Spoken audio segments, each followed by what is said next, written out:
So recently Disney announced a new animated film called Hex, and if I'm being honest, a lot of people are hating on it. Now of course a lot of people are hating on this film because it's just Disney, and that's become a very popular thing to do over the last couple years. But also a lot of people, myself included, have noticed the very glaring similarities between the premise of Hex and Disney's The Owl House, a very beloved Disney show that aired from 2020 to 2023 that Disney ultimately sabotaged its third season. And with a lot of people noticing the similarities between the premise of Hex and The Owl House, it's caused for a lot of fan outrage. So today we're reacting to a video by Smarty Pants that should be able to break down the entire Hex drama.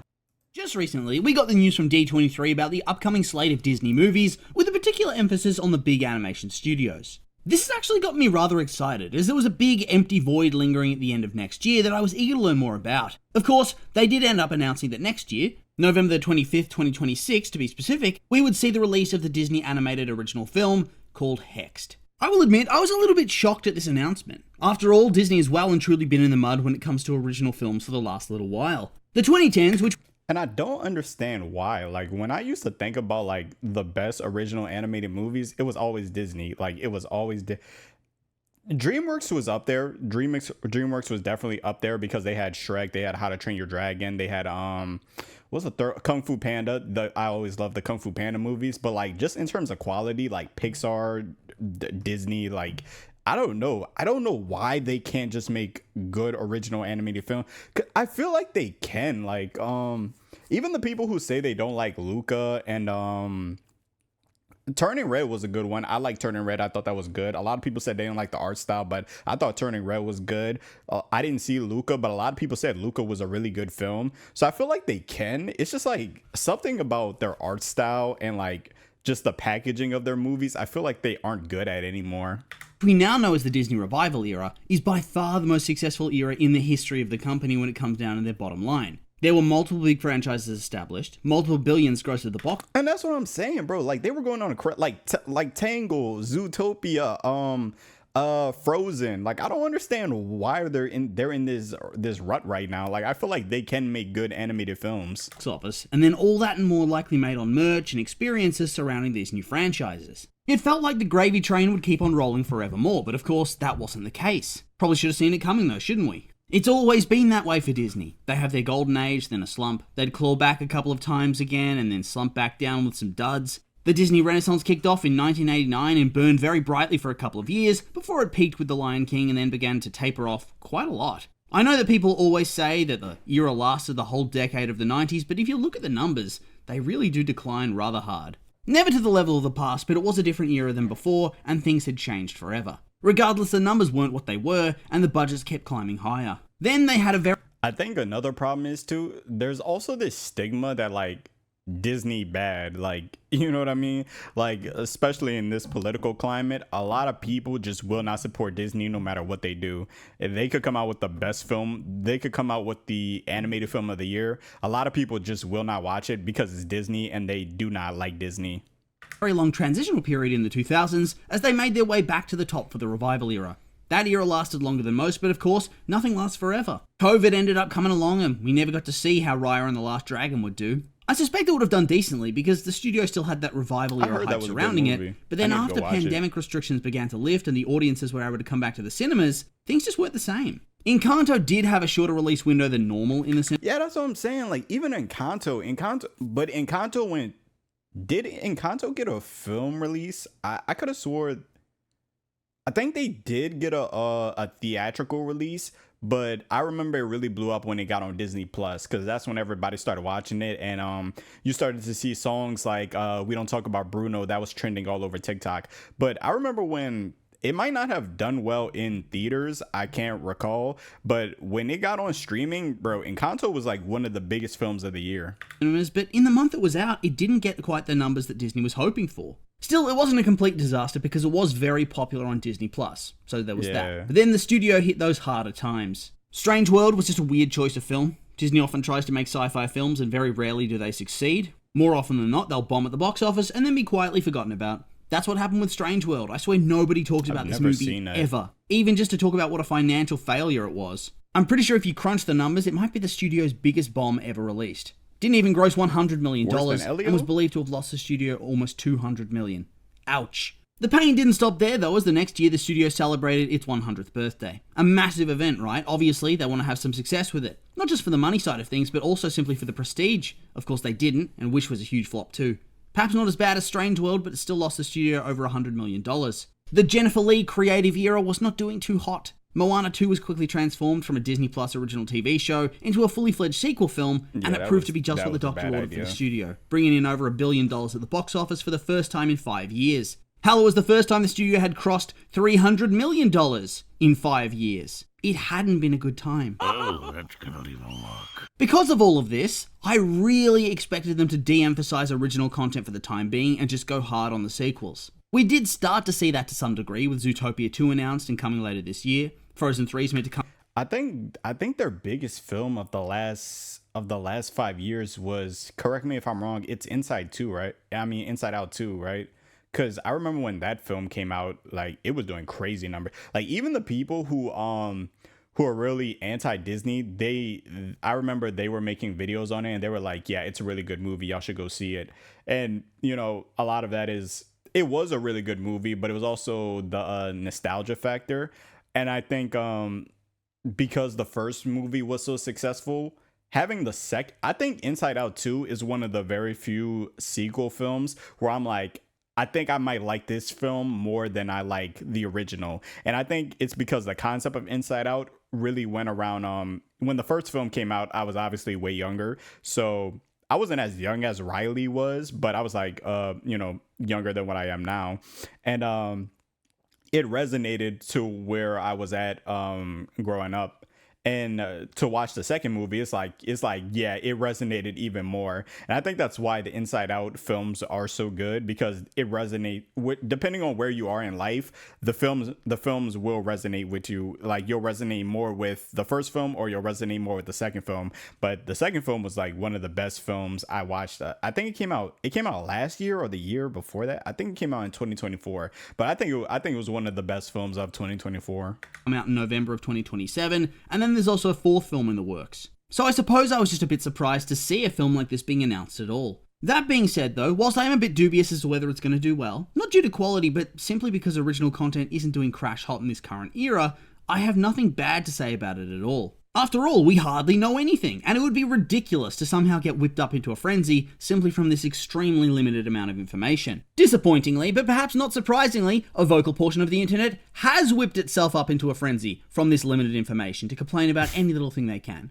I'm actually impressed by some of the salt and the mental gymnastics that's going on, but it does make me wonder, who hurt you? There's been so much hate that I just don't understand in any way at all. I've noticed this more and more, pretty much everywhere on the internet, but especially in animation fandom. There's so much disdain that's directed towards any project, no matter what it is. Any tiny detail is going to be torn apart and overanalyzed.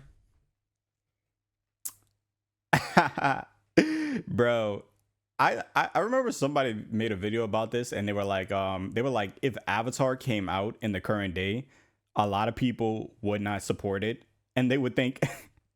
I hate saying woke in the way that these people do, because that's not even what woke means, but they've turned woke into a buzzword.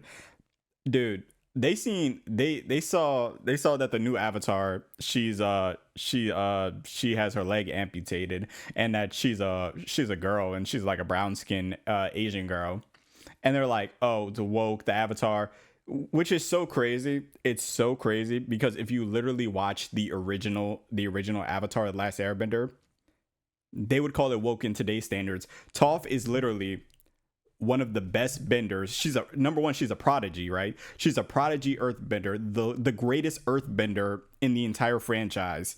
She's blind.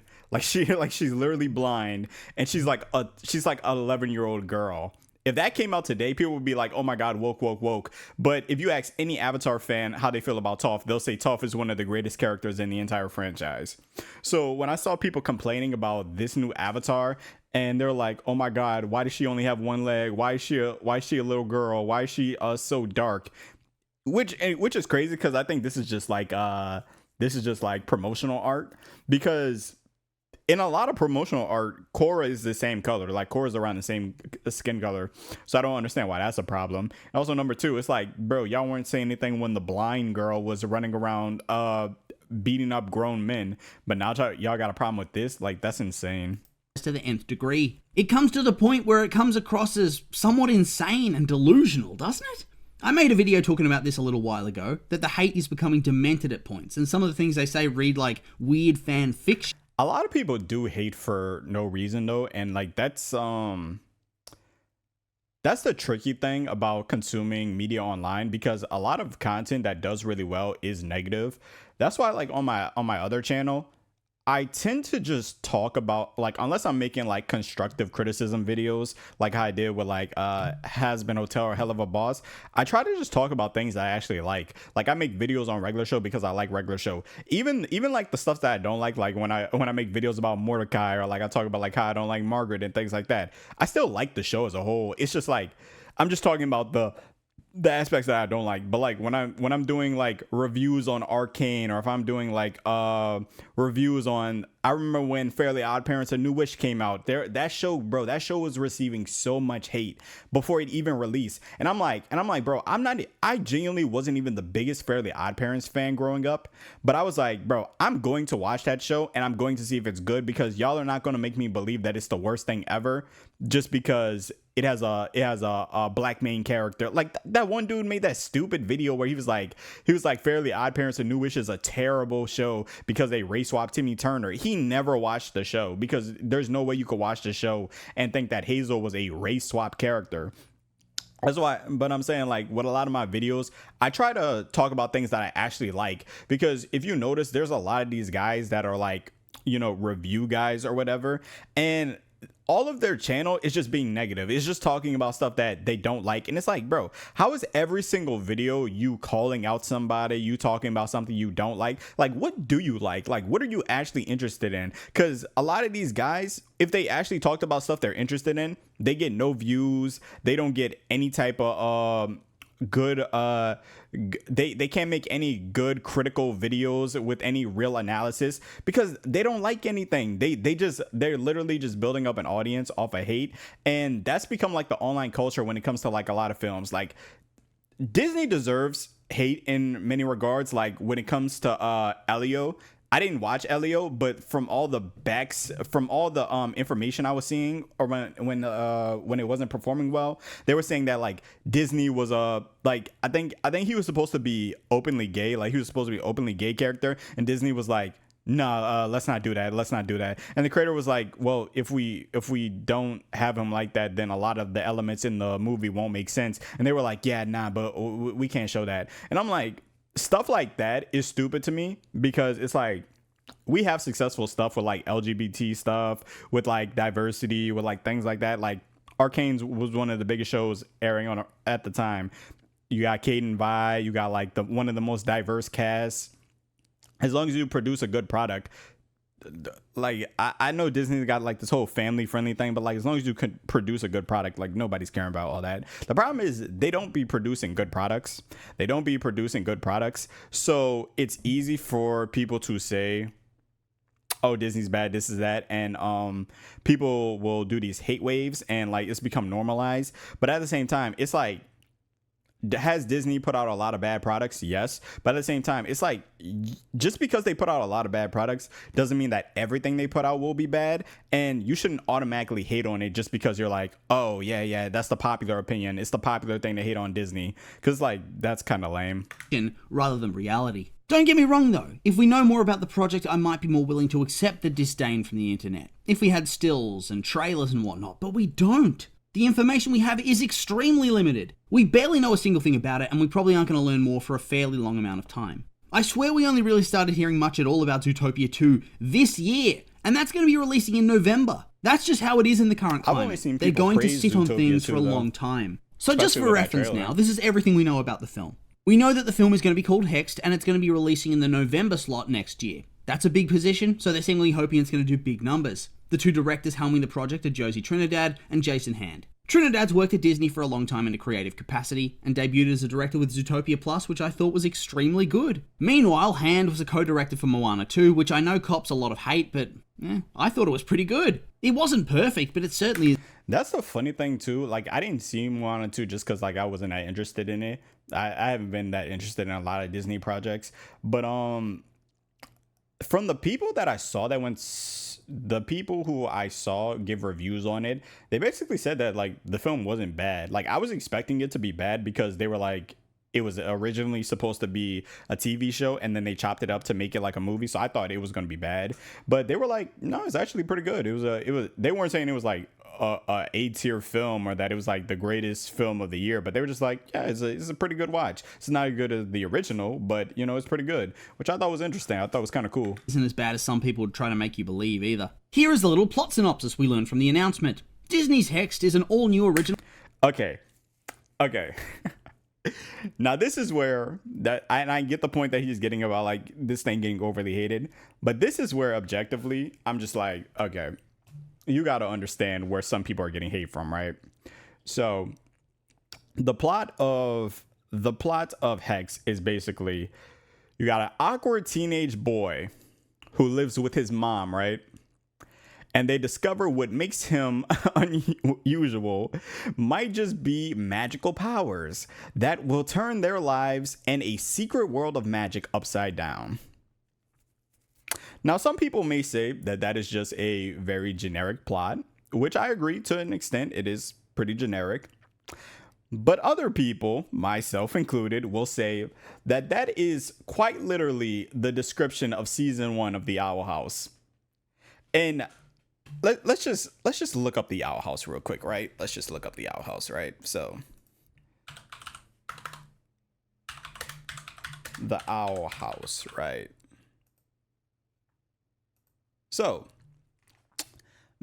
for any of you who do not know, The Owl House is about a girl named Luz, who I believe is just getting to high school at this point. No.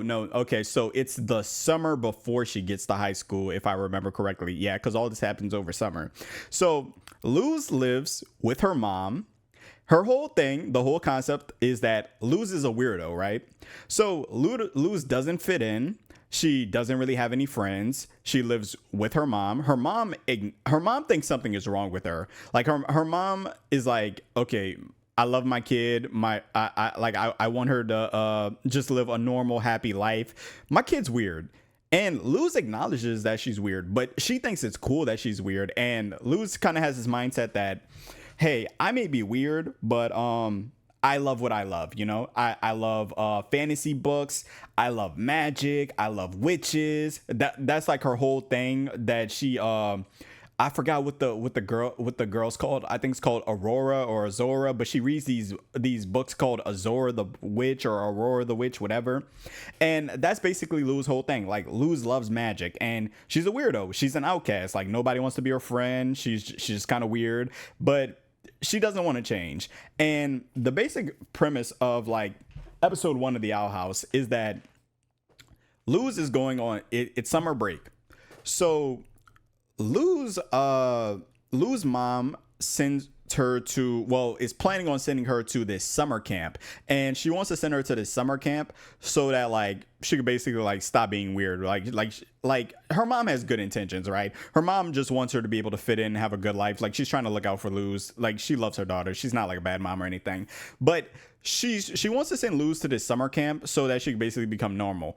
While Luz is supposed to go to the summer camp, she ends up finding like this shed or like this old shack or something.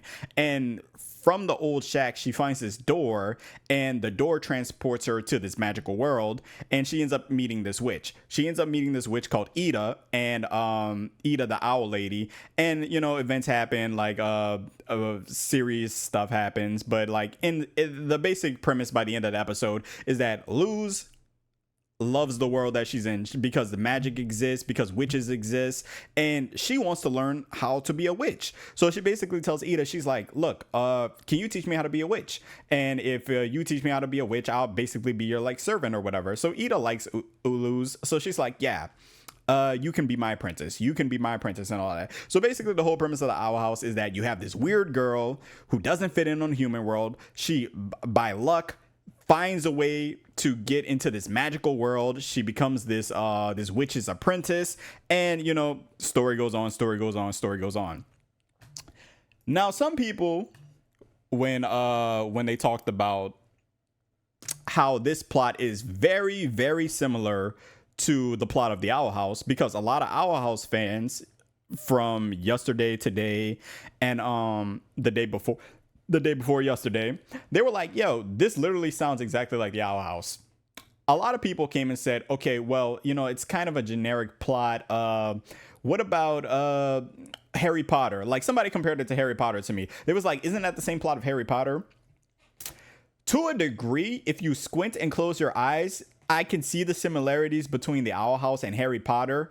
But if you take away magical school and person going to a magical world, they literally have no other thing going. Like, Luz is not this chosen child by destiny to save the Boiling Isles. She's not like nobody murdered her dad. It's because she was part of some prophecy or anything like that. Like, the only similarities between the Owl House and Harry Potter is just magic and going to like magical school or whatever, right? But when it comes to this and that, the part that makes it so weird is that they're like, okay, awkward teenage boy. Okay, so that's one thing. They changed the gender. So it's no longer a girl, it's a boy, right? It's a teenage boy. Lives with their mom. Why specifically are they living with their mom? Because once again, that's another similarity between this and the Owl House. Luz specifically lives with her mom, and she's an awkward teenage girl. Then discovers what makes them special is magical. So now you're bringing in the magical aspect. Then a secret magical world. So now you're bringing in the secret magical world aspect. Do you not see how from that small premise, and look, I'm not saying it's going to be exactly the Owl House, but do you not see from how that small premise, it looks exactly like you're just ripping off the Owl House? Because that's another thing. That is another thing. A lot of people will say, okay, well, this story and that story and that story are all, you know, different things. The reason why, because people take inspiration from a lot of different things. Like, if you're into Marvel and DC, you know that a lot of DC heroes are ripoffs of Marvel heroes, and a lot of Marvel heroes are ripoffs of DC heroes. Like Deathstroke. Yeah. Deadpool is a direct ripoff of Deathstroke from DC, and like vice versa. A lot of things like Moon Knight is a ripoff of Batman. You know what I mean? So people rip off each other all the time. The reason why it would be so disgusting if they are ripping off the Owl House is because Disney is responsible for the downfall of the Owl House. When the Owl House was airing, the Owl House was one of the most popular shows airing on Disney from 2020 to 2023. They self-sabotaged the Owl House intentionally did this, and there are a lot of videos that will document how this happened. The creator has openly spoken up about this, how it was a fight to even get the third season of the Owl House the way they did. So to know that Disney sabotaged the Owl House, but then came around to be like, oh, we need a new movie. Let's call it Hex. Oh, what could we make it about? Let's change the plot of the Owl House. Let's just make the main character a boy, and we'll go from there. We'll take the same premise. Let's just build off that. That's why it would be disgusting, because you had this show that was already this. You could have made an Owl House movie. The Owl House was so popular, you could have made an Owl House movie. Like, so many people know about the Owl House. You had this show that was really popular that you ended up sabotaging, and now you're coming 2 years later to produce a film that seems exactly like it. And if I was just the only person saying this, I'd be like, yeah, I'm crazy, right? When the plot of the film released, so many people came out and said, that sounds exactly like the Owl House. And you know why they're saying, oh, it sounds exactly like the Owl House? Because they're both from Disney. They're both Disney produced products. Film that follows an awkward teenage boy and his type A mum who discover that what makes him unusual might just be magical powers that will turn their lives in a secret world of magic upside down. It gives you the most bare bones hint at what the story and characters are going to be like. There's very little to go off. That's nothing to go on. On top of that, we got to see some concept art for the film. And like I will say the concept art does look nice though. The artwork that was released for Pixar's Gato a couple of weeks ago, it's clearly not actually going to end up looking like this in terms of its overall design. It's just evoking vibes. So yeah, from all of this, I actually rather enjoyed it, to tell you the truth. I liked what I saw, but I recognize that it's way too early for a judgment call, and I moved on with my life. The decision as to whether it looks properly good or bad can be left until we actually have some proper trailers to work with. Until then though, nah. But don't tell that to Reddit or X or really anywhere it seems, because if you hadn't realized yet, if you're not hating on Disney films at the slightest provocation off of the flimsiest evidence, then you're a beta cuck corpo bootlicker who's clearly on Bob Iger's personal payroll. I've certainly had people commenting that type of ridiculous thing on my videos before. Now excuse me whilst I go to the door to sign for the dump truck of money Disney just had delivered to my house. Like I said, I do hate that opinion where people are like, if you're going against the popular opinion and you are defending in a sense a project created by one of these mainstream companies or mainstream studios, then you're under payroll. Like, you know how mad I get sometimes when I see people say, oh, they're shilling for that company, they're getting paid for that company for the review or this and that, or like they're like, look at the views that they're getting on doing this, they're making so much money off it. I'm like, bro, half the time when I hear people say this, I'm like, y'all don't do social media, y'all have never interacted with companies, y'all have never interacted with brand deals, because number one, it's illegal to it's illegal to try to persuade people in that way without making it disclosed to your audience that you were paid for it. Like, that is very illegal. Also, number two, it's like I be seeing like when people say like, oh, you're making this much money off of shilling for this company or this and that. It's like, dude, no. It's just like, no. At this point, it does seem as if everything's fair game to cry about. So let's get cracking, shall we? The first thing I've noticed people flipping their lid about is the use of an unevocative title. Oh my god, Hexed is so boring. It's such a boring title. Disney keeps doing these boring, short, and generic titles. Disney, I miss the days when titles of films were really evocative and creative, like using the first name of the lead character. Those were the days. They're always harkening back and talking about The Princess and the Frog and how that was one of the last films before Tangled popularized the buzzword titles we saw explode with Frozen. And sure, that made it more of a trend for the titles to be... You know, I never actually noticed that. I never noticed that they did that. Yeah, Disney did shorten their titles. I don't really see why people care though. Like, actually, I feel like when you give people long titles, people tend to shorten it anyway. Like, I love the Spider-Verse movies.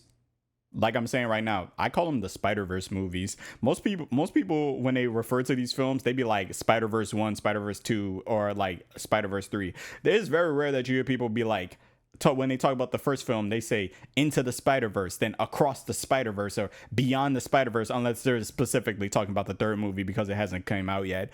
But like, very rarely I'm talking to people about these movies and they say like the full title. They tend to just shorten it to like the first Spider-Verse movie or the second one.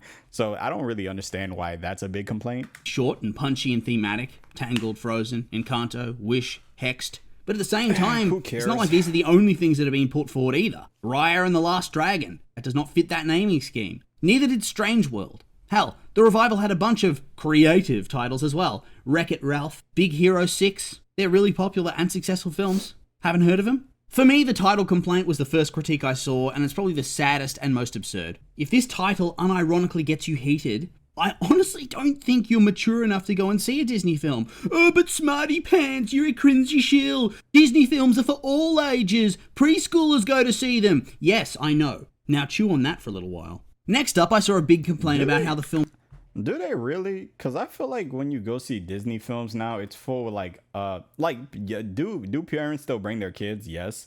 But I feel like a lot of people that are carrying Disney, especially like Pixar films right now, are like adults. Like, you go to movie theaters, you see it's like full of adults and like maybe a couple people with their kids. I don't know. Maybe it's just me. Seemingly got a generic plot. People throwing out the family drama / family trauma / generational trauma buzzwords when they were raging about this one. And look, maybe the plot is going to be the most generic thing that Disney's ever made. Maybe they are going to overuse every trope in the book. Maybe there's not an ounce of originality in the script or the characters. This could all very well be true. 100% scientific fact. After all, look at that little blurb. We hardly know anything about it, so from a certain point of view, this could 100% mean that the film is going to be absolutely terrible. After all, that's how the world works now, isn't it? You make assumptions that align with your viewpoint off of minimal evidence, you double down, and then if you're wrong and the tide turns against the opinion you used to hold, you either delete your old comments, or you lie about holding the new opinion all along, and you hope that nobody checks your history. As for the actual complaint, I'm not sure what the issue is. Family and interpersonal drama and trauma make up at least a portion of the vast majority of animated films.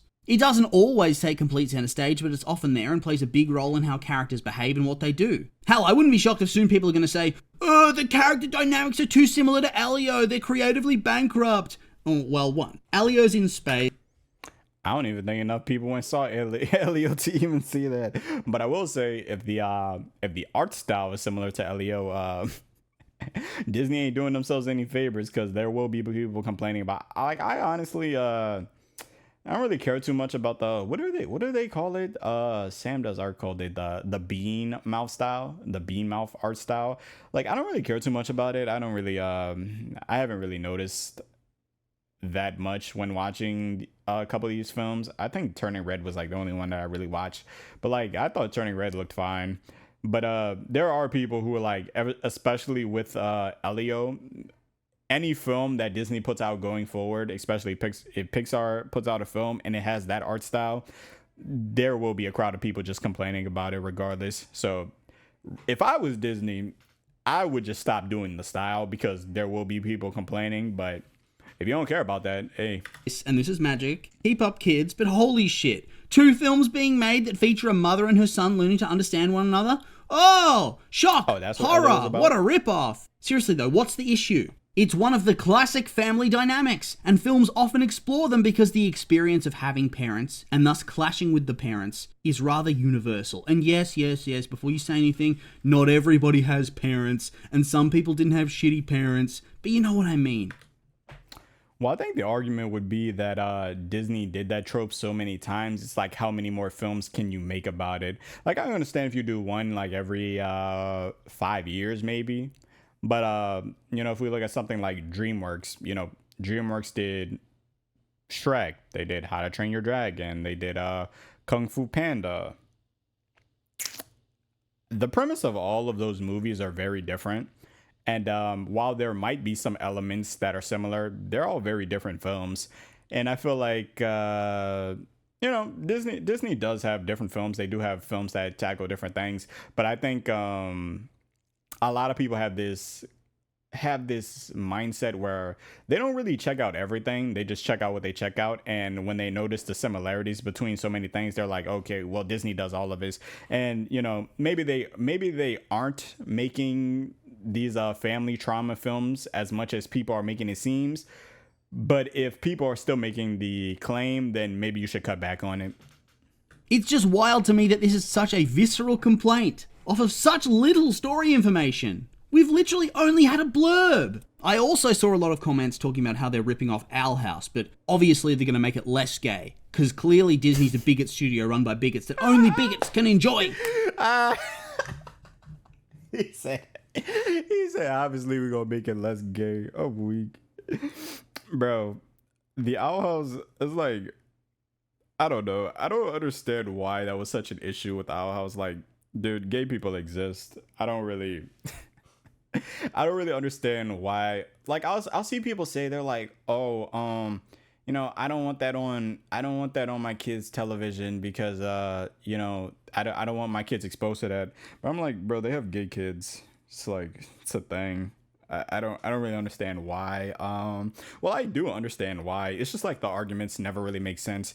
Because when it's a straight couple, nobody really cares. Which my argument has always been, like, I don't like PDA at all. I don't care what your sexuality is. I don't really like PDA at all. And like, if you want to remove all of it, I'm fine with that. But like, to be like, oh, you're cool with like a straight couple kissing in front of your kids, but then a gay couple, it's like, it's a weird argument. Like, I feel like unless you have my stance of like, you just don't like it at all, PDA at all, and you don't feel like any of it should be in a kid's film, then you shouldn't really be complaining about Luz and Amity kissing in a couple episodes. Like, who cares? And look, I think people misrepresent this topic quite a lot. Pretty sure the creator of Owl House laid the cancellation and budget cuts and all of that at the door of Disney branded television and the suits in charge of that. And I'm pretty sure they even said that it wasn't because of the LGBT stuff either, but because of the different audience that Disney TV wanted. Okay, so this argument is one that I always hated. Because, okay. So, one thing I will say is that a lot of people will take statements from creators and things like that, and they will say stuff like, okay, so like he's using a quote from the creator of, he's using Dana Terrace, right? So one thing I will say is that a lot of these people are professional and they don't tend to crap on previous employers, at least like publicly in interviews from their own statements. And they don't tend to, dive into topics like this. There are very few creators that still want jobs that will do stuff like this, right? Because even if like Disney is 100% in the wrong, it just doesn't look good even when you're trying to work at like other studios to be like bad talking studios or like other companies or your previous employers. And that just goes for life in general. Like you could work at a place and they could do you so bad. If you're like publicly talking bad about them, a lot of places will not hire you because they see you as a liability, because they're like, oh, maybe if we do something wrong to this person, they might bad talk our company, and we don't really want that, even though we might not do something wrong. That's just like a thing, right? So when I see people say like, oh well, Dana Terrace said, because she has been asked a lot of questions, she was like, and like a lot of her statements do contradict what actually happened and like how she talks about it, because they'll be like, oh, did Disney give you a hard time and this and that? And she'll say like a PR answer of like, Disney gave us the best environment for what we could work on, and I'm happy with the product. Like she'll give like an answer like that. She has said that in records that like, oh, it wasn't the LGBT stuff or this and that.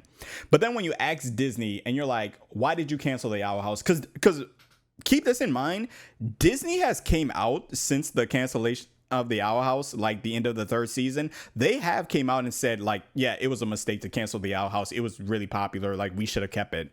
They have came out and said that. When you ask Disney, why did they cancel the Owl House? They will say, oh, it just didn't fit with the brand of audience that, we were going with, or it didn't fit with the direction of the audience that they were going with. Right. What does that mean? Because ever since they've said that, everybody has came out and said, what does that even mean? And they've never given an answer as to what that means. Because mind you, when all this was airing, right, it was like Gravity Falls. Okay. So this is like a perfect example. So the Owl House is from like the Gravity Falls universe. Dana Terrace worked on the Owl House. Amphibia came from the Owl House. So they're all like the same universe, right? In Gravity Falls, those two cops that are like the white one and the black one that were like always together. So Alex Hirsch has said that they were supposed to be gay, right? And he wanted to show that they were gay, and Disney was like, no, you can't do that. And he was like, why can't we do that? And he was like, because that doesn't fit what we're trying to do here and all that. Alex Hirsch has open, and like I said, he is one of the few people who like openly will talk out against Disney. He has called Disney out on multiple occasions for promoting like Pride Month and LGBT stuff and this and that, and then telling creators on the behind the scenes telling them, yeah, you can't have that in your show, we don't want that in our show, you're not going to put that on our network. Like there are tweets out there where he's openly called Disney out about this, and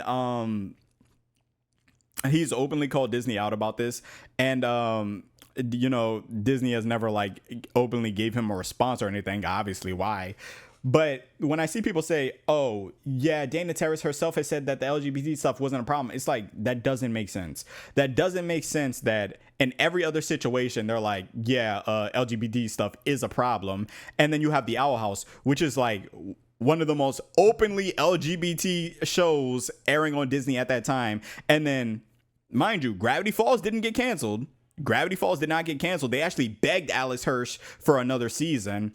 Amphibia didn't get canceled. They allowed I forgot who made it. My fault to him, but I forgot who made it. But they let him get all 3 seasons off. But the one show from this universe of all shows that which was the most popular one outside of Gravity Falls, the one show that openly had all the LGBT stuff in it was the one show that had the problems, the one show that got canceled. So you expect me to believe that even though the creator said that, oh, the LGBT stuff wasn't the problem, Disney didn't have a problem with that, you expect me to believe that even though she says that, her show was the one show to get canceled? Like, you see what I'm saying? So it's like when you use statements like this, I see what you're trying to say, and I understand why you would believe that, but it doesn't make sense. Like, it doesn't make sense that I act a certain type of way, and everybody knows I act a certain type of way and how I feel towards something.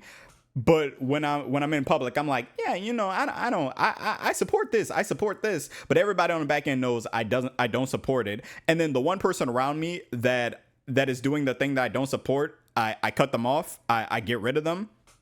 You see what I'm saying? Like, it just doesn't make sense. Versus who was actually watching this show. The Owl House audience skewed older, and I suspect they wanted younger kids to watch and stay enjoying all day. That's why kids' TV often has binge blocks, to keep them there forever and keep them watching the ads. On top of that, I had no idea that the Owl House completely invented the idea of a secret magical world. Oh wait, it didn't! That's another dumb argument. It's not just the fact that it's a secret magical world. It's the fact that you're like, okay. When they give you a plot summary or like a plot synopsis, they are specifically picking the most important aspects, right? So without giving you like the full concept, they're giving you like the most important aspects, right? They specifically say, I don't think they said loser. They said like weird. They said like weirdo teenage boy. That was one of the biggest aspects of the Owl House. A weirdo teenage girl lives with their mom. Same thing with the Owl House. Then what makes them special? Because in the end, what did end up making Lou special is that like she couldn't actually do magic because she wasn't like born a witch, but she found her own special way to use magic, and like her way of making magic ended up being like the way to save the world and all that. You literally say in the synopsis, finds out what makes him special is something magical that will end up saving not only their world but the magical world. That is the exact same thing as the Owl House. That is the exact same thing. There are so many other ways that I could present to you, and it's basically an isekai. Like it's basically an isekai. Like the Owl House, Amphibia, they're all isekais.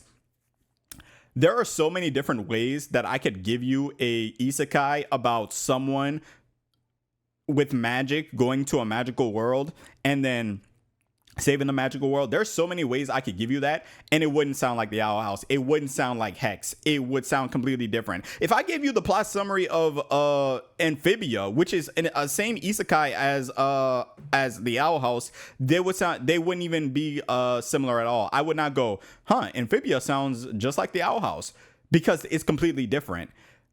So the point that he's trying to make of like, oh, I didn't know the Owl House created a magical world. It's like, no, it didn't create a magical world. It's all the elements around it that makes it sound exactly like the Owl House. It's not just the magical world. It's not just magic. Like, obviously the Owl House didn't create the concept of magic or a magical world. It's all the other elements around it that were specified to give you the plot summary. That's what makes it seem like the Owl House. In that case, without the LGBT themes, of which we have no proof that they're adding or removing, because like I said, and that's another thing. I don't know why he said that. The biggest aspects of, like, Owl House had LGBT representation, but like that didn't play a part into the story for real. Outside, unless you're talking about like just like Luz and Amity getting together, but like the actual like plot, LGBT really had nothing to do with it. We know nothing. It would quite literally be about somebody discovering they have magical powers and that there's this whole other magical world they never knew about. This is something that's been... But did you see how you just said that? And that doesn't sound like what they presented for Hex. Did you see how you just said that? And it doesn't sound like anything similar to the Owl House. You see, like, you're literally proving the point. What you just said, oh, we got somebody, they got magical powers and there's a magical world. That is not the same premise as the Owl House, and that's not the same premise of what they just gave for Hicks. It's two completely different things what you just gave. Done many, many times before. I would be more likely to believe that they're trying to get the Harry Potter audience share now that and that's what I'm saying. That's why I brought up Harry Potter earlier. Harry Potter is not even the same. It's not even the same summary as Hex. Like, when I look at Hex sounds like the Owl House. If you change that boy in the summary to girl, I would literally think you're talking about the Owl House. If I give you the plot summary of Harry Potter, you would not think, this sounds like the Owl House, because there's two completely different things. You can take the same concepts and do it in different ways that they don't sound similar. Reboot's happening rather than ripping off the Owl House. Overall, the sentiment seems to be that this movie's going to be repetitive, and I don't understand how you can come to this conclusion so early. There's nowhere near enough information to make any sort of informed decision. Okay, so I agree what he's saying for the most part in this video, and I'm gonna end it around here because this video's getting kind of long, but I agree what he's saying in the most part. Like, you shouldn't just hate on a film when you don't really know much about it, right? You don't, even now, I'm not even hating on Hex. I just think it, and I hopefully when the trailer does come out, it's completely different from the Owl House, because it would be crazy if it is essentially a rip-off version of the Owl House. That would be crazy. I hope they are able to create a good original animated film that doesn't come anywhere close to the Owl House, and I hope we're all wrong, and I hope we all look crazy on this video in the future. But yes, you shouldn't hate on the film when you know nothing about it. But the whole deflection that he's doing about how it doesn't sound like the Owl House, how, oh, the Owl House didn't come up with the concept of magic, or this and that. Nobody's saying it did. Nobody's saying that the Owl House was the most original thing ever. But the way it was presented and the way the information was released, it sounds exactly like the Owl House. And if it didn't, because I'm seeing people, like, for the most part, I see people seeing the similarities. But if it wasn't so similar, and if it didn't seem like they were ripping off the Owl House, they wouldn't have all these people online making videos saying it seems like they're ripping off the Owl House, because that's exactly what it seems like. Like I said, you can present ideas, similar ideas, common tropes. You can present them in a way that they seem completely different from another film. If you ask me, pitch you a show about a boy going to another world with magic, I could give you an entirely different story that doesn't sound like the Owl House. But like I said, when you specify weirdo teenage boy lives specifically with his mom, goes to another world and finds out what makes him special. He's weird on this side, but when he's over here, what makes him special is that magic, and magic's gonna save this magical world. That is literally the plot summary of the Owl House. If I were to chat GBT it right now, it would tell me that's the summary of the Owl House. So, like, I don't know, bro. If you can't see that, I think you just don't want to see that. But other than that, I agree with the rest of his video. You shouldn't just hate when you know nothing else about anything. And like the whole hating on it because of its name thing, that's really weird. But other than that, man, good video. Thanks for checking out another reaction. And until then, it's been your boy Corin, and I'm off this.